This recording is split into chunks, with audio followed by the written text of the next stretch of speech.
இடுகாட்டில் வசிப்பவனை, மண்டை ஓட்டில் பிச்சை எடுப்பவனை மகாதேவன் என்கிறாயா?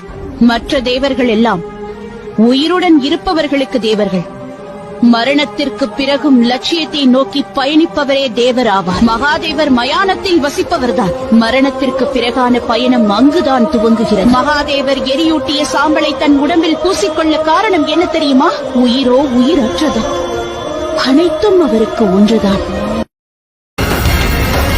கருணை என்றால் பனிமலையா, கோபம் கொண்டால் எரிமலையா, ஆடி நின்றால் புயல் மலையா, அண்ணாமலையே சிவமலையா.